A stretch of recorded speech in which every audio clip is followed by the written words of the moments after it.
মুরলির তারিখ ২৬শে ফেব্রুয়ারি ২০২৪। ওম শান্তি। মধুবন থেকে বাপদাদা বলছেন, মিষ্টি বাচ্চারা, টিচার হলেন বিদেহী, তাই তোমাদেরকে স্মরণের পরিশ্রম করতে হবে। এই স্মরণ করতে করতে যখন পরীক্ষা সম্পূর্ণ হবে তখনই তোমরা ঘরে চলে যাবে। প্রশ্ন, বাচ্চাদের স্মরণে থাকার পরিশ্রম করতে হবে, কোন ধোঁকাতে কখনোই তোমরা আসবে না? উত্তর, আত্মার সাক্ষাৎকার হল ঝলমলে রূপে দেখলে এতে কোনো লাভ নেই। এমন নয় যে সাক্ষাৎকারের দ্বারা বা বাবার দৃষ্টি পড়লেই পাপ মুক্ত হয়ে যাবে অথবা মুক্তি পেয়ে যাবে, তা কিন্তু নয়। এতে তো আরও ধোঁকায় থেকে যাবে। স্মরণের পরিশ্রম করো, এই পরিশ্রমেই কর্মাতীত অবস্থা প্রাপ্ত করবে। এমন নয় যে বাবা দৃষ্টি দিলেই তোমরা পবিত্র হয়ে যাবে, তোমাদের পরিশ্রম করতে হবে। ওম শান্তি। আত্মিক বাবা বসে আত্মিক বাচ্চাদের বোঝাচ্ছেন, তিনি পড়ান, যোগও শেখান। যোগ করা কোনো কঠিন বিষয় নয়। বাচ্চারা যখন পড়ে যোগ তো তখন টিচারের সঙ্গেই থাকে। আমাদের অমুক টিচার পড়াচ্ছেন নিজের সমান বানানোর জন্য। এইম অবজেক্ট তো থাকেই। তারা মনে করে যে আমরা এই নির্দিষ্ট জায়গায় পড়ছি। এখানে টিচার বলবেন না যে আমার সঙ্গে যোগ লাগাও। অটোমেটিক্যালি যিনি পড়ান তাঁর সাথে যোগ লেগেই থাকে। সারাদিন তো তিনি পড়ান না। লৌকিক পড়া তো জন্মজন্মান্তর ধরে পড়ে এসেছ, অভ্যাস হয়ে গেছে। এখানে তো তোমাদের একদম নতুন প্র্যাকটিস হচ্ছে। ইনি কোনো দেহধারী টিচার নন। ইনি হলেন বিদেহী টিচার, যার সাথে প্রতি ৫,০০০ বছর অন্তর তোমরা মিলিত হও। তিনি নিজেই বলেন, আমি তোমাদের দেহধারী টিচার নই, তাই তোমাদের এই স্মরণ স্থায়ী হয় না। নিজেকে আত্মা মনে করে স্মরণ করতে হবে যে আমাকে পরমপিতা পরমাত্মা টিচার পড়াচ্ছেন। যতক্ষণ না পরীক্ষায় পাশ করছ ততক্ষণ টিচারকে অবশ্যই স্মরণ করতে হবে। স্মরণ করতে করতে যখন পরীক্ষায় পাশ করে যাবে তখন ঘরে চলে যাবে। পরীক্ষা সম্পূর্ণ হলেই এই নাটক শেষ হয়ে যায়। বাচ্চারা, তোমরা এটা জানো যে আমি আত্মার মধ্যে ৮৪ জন্মের পাঠ নিহিত আছে যা আমাদের পালন করতে হবে। এটাও তোমরা এখন জানতে পেরেছ। পরে ওখানে তোমাদের এই কথা মনে থাকবে না।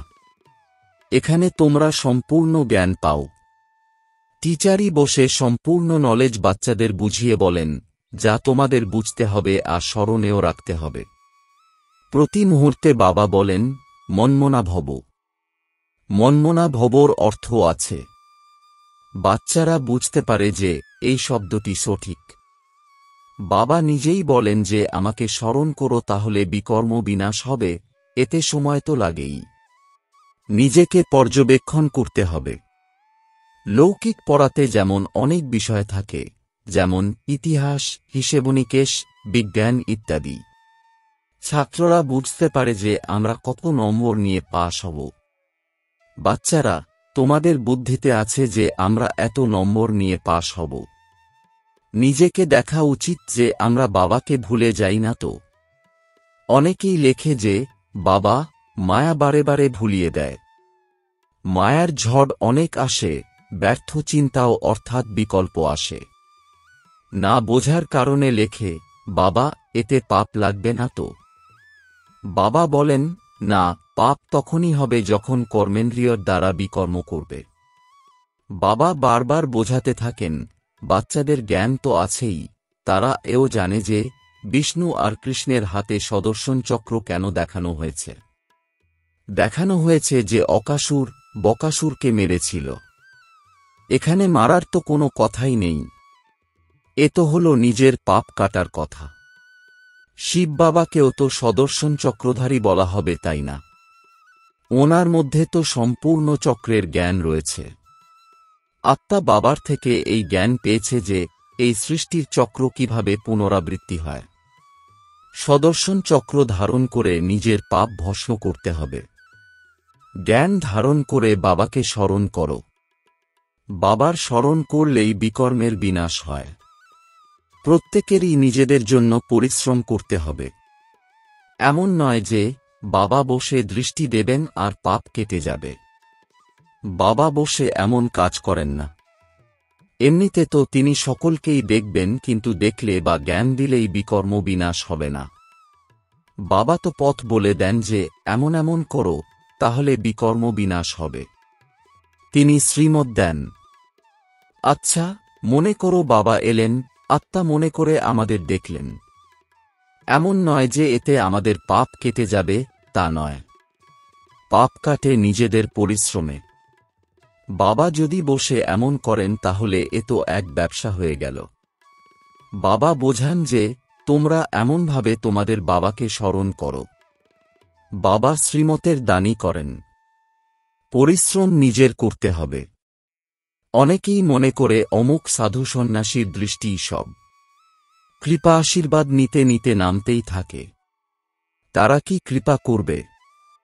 তারা তো তাঁদের ব্রহ্মমহাতত্ত্বকেই স্মরণ করে। বাবা তো পরিষ্কারভাবেই রাস্তা বলে দেন যে এমন এমন করো। এমন গায়নও আছে যে নগ্ন এসেছিলাম, আবার নগ্নই যেতে হবে। এই গায়নও এই সময়েরই। বাবার ভার্সান আবারও ভক্তিতে কাজে আসে। বাবা এখন বলছেন যে আমাকে স্মরণ করো, তাহলে বিকর্ম বিনাশ হবে। বাবা তো শ্রীমত দেন। ড্রামাতে এও তাঁর পার্ট। একেই সহায়তা বলো তোমরা। ড্রামা অনুসারে শ্রীমতের গায়নও আছে। বাবাকে মত দিতে হবে। তিনি বলেন নিজেকে আত্মা মনে করো। এমন নয় যে তিনি সাহায্য করে কর্মাতীত অবস্থায় নিয়ে যাবেন। তা নয়। এতে সময় লাগে, অনেক পরিশ্রমও করতে হয়। নিজেকে আত্মা মনে করার খুব সুন্দর অভ্যাস করতে হবে। বাস্তবে মায়েরা অনেক সময় পায়। পুরুষের কাজের নেশা থাকে। বাচ্চারা, তোমাদের বাবাকে স্মরণ করতে করতে লটারি নিতে হবে, যাতে সমস্ত জং বের হয়ে যায়। অনেকে ভালো পুরুষার্থী এমন অনুভবও হয়। তারা চার্টও রাখে। ভক্তিতে যেমন 2-3 ঘণ্টা মানুষ আরাধনা করতে বসে যায়। বানপ্রস্থি গুরু ইত্যাদি অনেকই করে থাকে, কিন্তু তাদেরও এত স্মরণ করে না যতটা দেবতাদের স্মরণ করে। বাস্তবে দেবতাদের স্মরণ করার কোনো প্রয়োজন নেই, আর না দেবতারা কখনো তা শেখান। বাচ্চারা, তোমাদের জন্য নতুন কথা নয়, আর না লাখ বছরের কথা।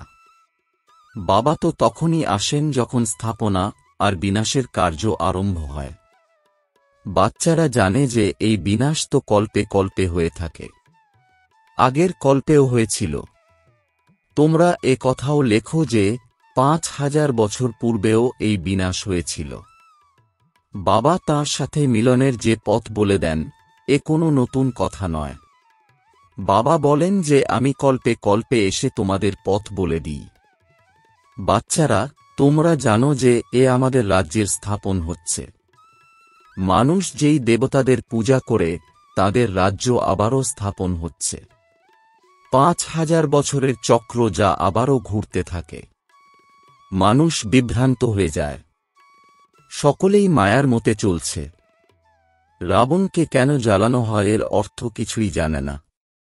তোমাদের নাম হল সদর্শন চক্রধারী। এ হল তোমাদের এইম অবজেক্ট। বাবার মধ্যে যে জ্ঞান আছে তা তিনি আত্মাদের দিয়েছেন। ড্রামার চক্র যখন সম্পূর্ণ হয় তখন তিনি এসে এই জ্ঞান দেন। বাবা এসেই এই কর্ম করা শেখান। এরপর বাম মার্গে যেতে শুরু করলেই রাত শুরু হয়ে যায়। এরপর আমরা নিচে নামতেই থাকি। সুখ কম হয়ে যায়। বাবার বুদ্ধিতে যেমন সম্পূর্ণ চক্র আছে, তেমনি তোমাদের বুদ্ধিতেও সেই সম্পূর্ণ চক্রের জ্ঞান আছে। বাকি তোমাদের পবিত্র হওয়ার জন্য পরিশ্রম করতে হয়। তোমরা এই জন্যই তাঁকে ডাকো যে বাবা তুমি এসে আমাদের পতিতদের পবিত্র করো। এরপর জ্ঞানও তো চাই। তোমাদের মানুষ থেকে দেবতা হতে হবে। বাবা আসেন বাচ্চাদের রাজযোগ শেখাতে। অন্য কাউকেই তিনি শেখাতে আসবেন না। মানুষ পতিত পাবন বাবাকে ডাকে, বাবা তুমি এসে আমাদের পবিত্র বানাও। এখন তোমরা পূর্ণ আত্মা হচ্ছ। এই পৃথিবীর হিস্ট্রিজিওগ্রাফি আবারও রিপিট হচ্ছে। এ কত রহস্যময় কথা! মানুষ না আত্মাকে আর না পরমাত্মাকে জানে। আত্মা যে যেমন তেমন তার পার্ট, তাও বাবাই বলে দেন। এ এক আশ্চর্য যে ছোট আত্মার মধ্যে কি কি পার্ট ভরা আছে, শুনেই রোমাঞ্চিত হয়ে যায়। কারোর আবার আত্মার সাক্ষাৎকার হয়। আত্মাকে ঝলমলে দেখা যায়, কিন্তু তাতে কি লাভ? এখানে তো যোগ লাগাতে হবে। মানুষ মনে করে সাক্ষাৎকার হলো আর মুক্তি পেলাম, পাপ ভস্ম হয়ে গেল। এ তো আরও ধোঁকাতে থেকে যায়। বাবা তো সব কথাই বুঝিয়ে বলেন। তিনি বলেন, তোমাদের আমি গুহ্য কথা শোনাই। তোমাদের বুদ্ধিতে সম্পূর্ণ চক্রের জ্ঞান আছে। ব্যাস, বাবাকে আর চক্রকে স্মরণ করতে হবে। টিচারকেও স্মরণ করতে হবে আর নলেজকেও স্মরণ করতে হবে।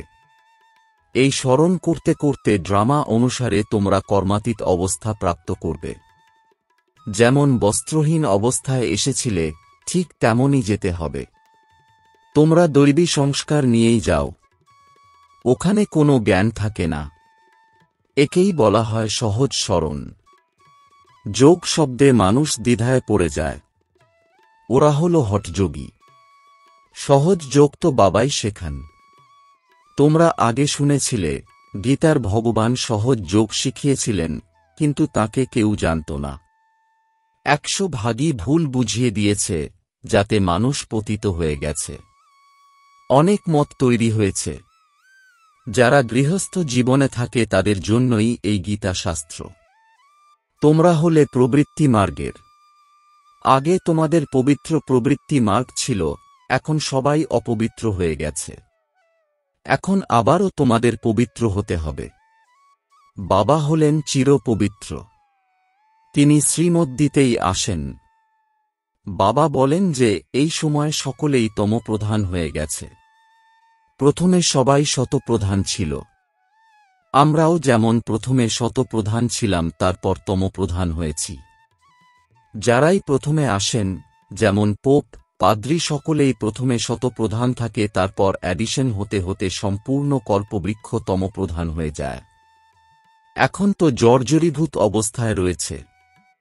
বাচ্চারা, তোমরা বুঝতে পারো যে আমরাই শতপ্রধান ছিলাম, আবার ক্রমানুসারে তমপ্রধান হই। আবার শতপ্রধান হতে হবে। ক্রমানুসারেই তোমরা হতে থাকবে, নাটকের নিয়ম অনুসারে। এই রকম সূক্ষ্মাতিসূক্ষ্ম অনেক কথাই আছে।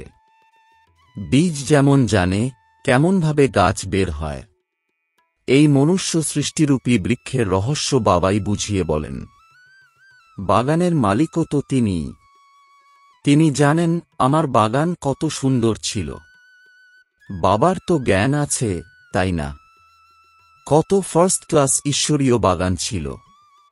এখন তো শয়তানের বাগান। রাবণ রাজ্যকে শয়তান বলা হয়। যেখানে সেখানে মহামারী লেগে আছে। এখন বাকি যেসব অ্যাটমিক বোম রয়েছে, তাও তৈরি করে বসে আছে। সবাই বুঝতে পারে এ কোনো রেখে দেওয়ার জিনিস নয়, এতে অবশ্যই বিনাশ হতে হবে। বিনাশ যদি না হয় তাহলে সত্যযুগ কিভাবে আসবে? এ তো সম্পূর্ণ পরিষ্কার কথা। যদিও দেখানো হয় মহাভারী মহাভারতের লড়াই লেগেছিল, 5 পাণ্ডব বেঁচে গিয়েছিল। তারাও পরে মারা গিয়েছিল, কিন্তু রেজাল্ট কিছুই নেই। এই নাটকও বানানো হয়েছে, যা বাবা বসে বোঝান। ভারতকেই লুণ্ঠন করেছিল, এখন আবার রিটার্ন দিচ্ছে। পরের দিকেও দিতে থাকবে। এও তোমরা জানো যে বিনাশে সবকিছুই শেষ হয়ে যাবে। আমাদের যখন রাজ্য ছিল তখন অন্য কারো রাজ্য ছিল না। হিস্ট্রি অবশ্যই রিপিট হবে। ভারত আবার স্বর্গ হবে। লক্ষ্মীনারায়ণের রাজ্য আসবে। আমরা আবার এমন হব।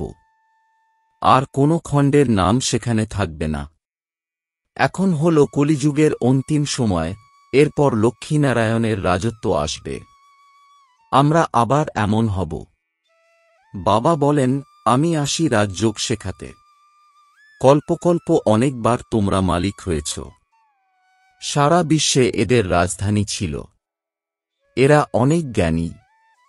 ওখানে ওদের উপদেষ্টা প্রমুখদের থেকে রায় নেওয়ার কোনো প্রয়োজন নেই। এই নাটক বানানো আছে, আবার রিপিট হবে। কৃষ্ণের মন্দিরকে বলা হয় সুখধাম।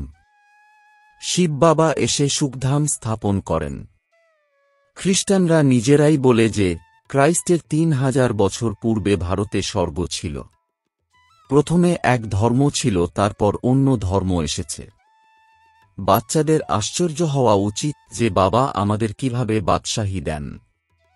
বাবা এসে ভক্তির ফল প্রদান করেন। এ কত সহজ, কিন্তু তারাই বুঝতে পারবে যারা পুরুষার্থের নম্বর অনুসারে আগের কল্পে বুঝেছিল। আচ্ছা, মিষ্টি মিষ্টি প্রশিক্ষার্থী বাচ্চাদের মাতাপিতা বাপদাদার স্মরণসহ স্নেহসুমন আর সুপ্রভাত। আত্মিক পিতার আত্মিক বাচ্চাদেরকে জানাচ্ছি নমস্কার। ধারণার জন্যে মুখ্য সার: 1. সদর্শন চক্র ধারণ করে নিজের পাপকে ভস্ম করতে হবে। নজরে রেখো, কর্মেন্দ্রিয়ের দ্বারা কোনো পাপ কর্ম যেন না হয়। কর্মাতীত হওয়ার স্বয়ং প্রচেষ্টা করো। 2. সাক্ষাৎকারের আশা রাখবে না। সাক্ষাৎকারে মুক্তি পাওয়া যায় না, পাপও কাটে না, সাক্ষাৎকারেও কোনো লাভ নেই। বাবা আর তাঁর জ্ঞানকে স্মরণ করলেই জং দূর হবে। বরদান: চেহারার দ্বারা সর্বশ্রেষ্ঠ প্রাপ্তিগুলির অনুভব করিয়ে সর্বপ্রাপ্তি সম্পন্ন ভব।